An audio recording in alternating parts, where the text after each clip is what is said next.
അർജുൻ്റെ വേർപാട് സഹിക്കാനാവാതെ വലിയ വേദനയിൽ കഴിയുന്ന അർജുൻ്റെ കുടുംബത്തിനെ ആശ്വസിപ്പിക്കാൻ വേണ്ടിയാണ് ഖലീൽ ബുഹാരി തങ്ങൾ ഇന്നലെ അർജുൻ്റെ വീട്ടിലെത്തിയത്. ഇന്ന് കർണാടക ഗവർണറും അർജുൻ്റെ വീട് സന്ദർശിച്ചു.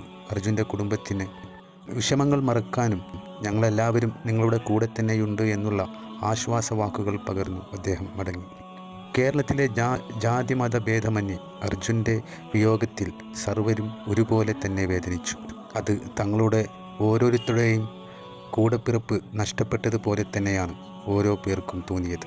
അർജുനെ കാണാതായ നാൾ മുതൽ തന്നെ അർജുന് വേണ്ടി നിരന്തരമായി പ്രാർത്ഥിക്കുന്നവരായിരുന്നു മലയാളികളിൽ ഭൂരിഭാഗവും.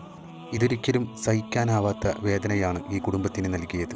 ബഹുമാനപ്പെട്ട ഖലീൽ ബുഹാരി തങ്ങൾ അർജുൻ്റെ കുഞ്ഞിനെ മടിയിൽ വെച്ച് എന്തോ മന്ത്രിക്കുന്നതും നമ്മളെല്ലാവരും കണ്ടു.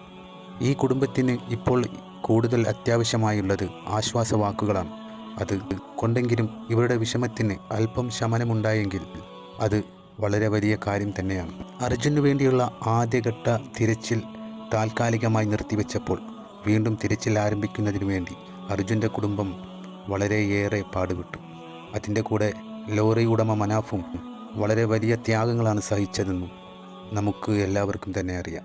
തൻ്റെ മകനു വേണ്ടി അവസാനമായി അർജുൻ വാങ്ങിവെച്ച കളിപ്പാട്ടവും കണ്ടു നിന്നവരുടെയെല്ലാം കരള് തകർത്തതും വലിയ വേദനയായി ഇന്നും ആ കാഴ്ചകൾ നമ്മുടെ മനസ്സിൽ മായാതെ നിൽക്കുന്നു. അർജുൻ്റെ കുടുംബത്തിന് ഏക ആശ്രയമായിട്ടുള്ളത് തന്നെ അർജുനായിരുന്നു. ചെറുപ്പം മുതലേ ജോലിക്ക് പോയ അർജുൻ തൻ്റെ അച്ഛന് സംഭവിച്ച അപകടത്തോടു കൂടി അദ്ദേഹം കിടപ്പിലായപ്പോൾ കുടുംബം പുലർത്താൻ വേണ്ടിയായിരുന്നു അത് ചെയ്തത്. പഠനം പോലും ഉപേക്ഷിച്ച് ആദ്യം പെയിൻറ്റിംഗ് തൊഴിലാളിയായി ജോലി നോക്കിയ അർജുൻ പിന്നീട് ഡ്രൈവർ ജോലി തിരഞ്ഞെടുക്കുകയായിരുന്നു. ഈ വിഷമഘട്ടങ്ങളെ അതിജയിക്കാൻ അർജുൻ്റെ കുടുംബത്തിന് എത്രയും പെട്ടെന്ന് തന്നെ കഴിയട്ടെ എന്ന് നമുക്കെല്ലാവർക്കും തന്നെ പ്രാർത്ഥിക്കാം. അർജുനെ കണ്ടുകിട്ടാത്ത വേളയിൽ മനാഫ് അനുഭവിച്ചത് വലിയ ദുരിതം തന്നെ. സൈബർ ആക്രമണം മനാഫിനെ മനസ്സിന് വല്ലാതെ വേദനകൾ നൽകിയെന്ന് അദ്ദേഹം തുറന്നു പറഞ്ഞു. അർജുനെ കണ്ടെത്താനാവാത്ത വേളയിൽ മനാഫ് അർജുനെയും ട്രക്കിനെയും എല്ലാം പൂഴ്ത്തിവെച്ചിരിക്കുകയാണ് എന്ന് പറഞ്ഞ ചാനലുകളൊന്നും ഇപ്പോൾ മിണ്ടാട്ടമില്ലാതിരിക്കുകയാണ്. അർജുൻ്റെ കുടുംബത്തിൻ്റെ സഹനത്തിനും സമാധാനത്തിനും വേണ്ടി അവർക്ക് ഇനിയെന്നും നല്ലതുണ്ടാവട്ടെ എന്ന ഉദ്ദേശത്തോടു കൂടി ഖലീൽ ബുഹാരി തങ്ങൾ ഇന്നലെ അർജുൻ്റെ വീട്ടിലെത്തി ദുആ ചെയ്തു. വലിയ ആഗ്രഹങ്ങളും മറ്റും ബാക്കി വെച്ചാണ് നമ്മുടെ അർജുൻ ഈ വലിയ ദുരന്തത്തിൽ പൊലിഞ്ഞുപോയത്.